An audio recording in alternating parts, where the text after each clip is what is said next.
Good morning everyone, Gadget from Henry's, and in this video I'm going to show you how best to customize your Sony a7 III for photo and video capture. Let's get this started. Welcome back everyone, and let's jump right in. The Sony a7 III is still one of the most recommended cameras in the mirrorless world going into 2020. And why is that? Well, it's just so feature rich. There's so much you can do with this camera, whether it's photo or video. But one of the great things about this camera is that you can really customize it to what you produce. So whether you're a photographer or a videographer, you can customize this mirrorless camera to exactly how you capture content. Now, if you're like me, you're jumping between photo and video often. And what's great about this camera is you can go in and have custom settings for both. In this video, I'm gonna show you how I have my Sony a7 III mapped out for the type of work that I'm capturing.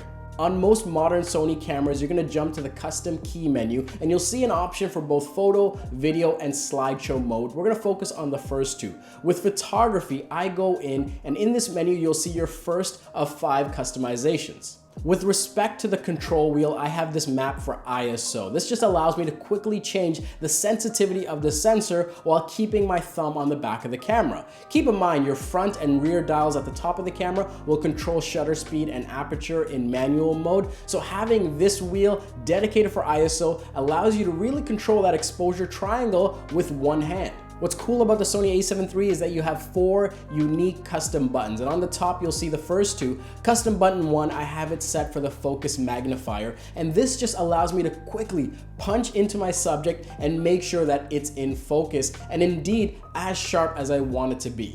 As you can imagine, focus is a huge priority in photography, so for custom button 2, I have it set for my focus settings. And with this, I can easily hit one button and scroll between the different focus modes and select the appropriate one for the type of photography that I'm doing. The next one might be unique to me, but I'm sure there's some other people that might find value in this. And custom button 3, I have it set up for my creative style. And this just allows me to tweak the in-camera settings to get a JPEG file that's closer to what I want the final result to look like. Now, I shoot both RAW and JPEG, but having a great JPEG in the moment can be a valuable reference file or even a great shot right out of camera that I can send to my phone and share. This allows me to get a head start on that editing process and really try to get a great image in the moment and see which style I want to play toward.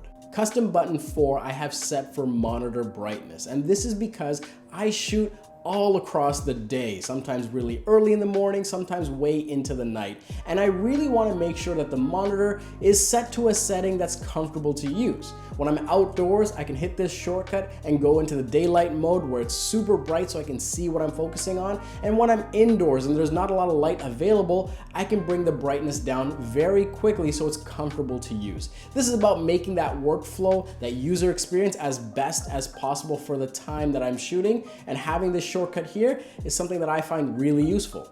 On the back of the camera, there's a multi-selector tool, and you can actually press this in to initiate a shortcut. I have this set for the focus standard mode, and this is quite simply just to allow that focus point to come back to the center, something that I do quite often when I'm taking photos to recalibrate and grab the focus that I want to.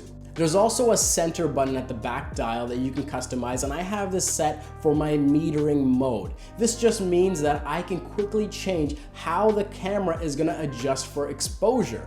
This is especially useful when it's really bright out and you wanna make sure that you don't wanna blow any of the highlights. Well, you can hit this button and really quickly go to highlight priority mode. And this is something that's pretty unique to Sony cameras. You don't see this on a lot of mirrorless solutions out there. So if you're a street photographer, often shooting in harsh sunlight, this is a great setting to have. The left, right, and down button on the back dial can be customized as well, and the left and right, I have left them to the default, which is drive mode and ISO respectively. The down button I have customized for white balance.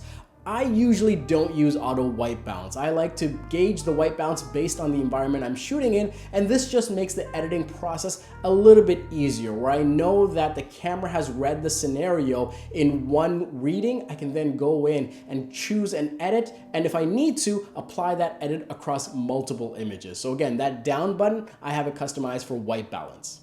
And there's still a few more things you can customize. The AF on button I have left to grabbing focus. So this just allows me to quickly back button focus with my Sony camera. The AEL button, instead of exposure, I have this set for face and eye priority. This just allows me to quickly decide whether I want to use the face detect features on the camera or not. One of my favorite lenses for the Sony E-mount is the 24-70 f2.8. It is an absolute all-arounder that really allows you to do so much with it, whether it's photo or video. What's unique about this lens is you have a button right on it that you can customize, and I have this one set up for eye autofocus. This just means that I can quickly, with the press of my thumb, use the camera to focus on the eye of my subject. So when I'm in the field, I'm usually composing, making sure the exposure's right, and if I know that the eye is in the frame, I'm gonna press this button, because there's one thing you should know about the Sony cameras: their eye detect is best in class, and with the press of a button, you get to take advantage of that feature. Now, all those settings are when I'm in photography mode, but I still produce 4 to 8 YouTube videos a month. And with that, I'm often switching between photography and video. So when I switch into video mode, it'd be helpful to have shortcuts that are dedicated to that type of mode. Luckily, with the Sony a7 III and cameras like this, you can customize it for that mode specifically. You can choose to have your shortcuts mimic what you have in the photography mode, but there's a few of these that I've customized specifically for video.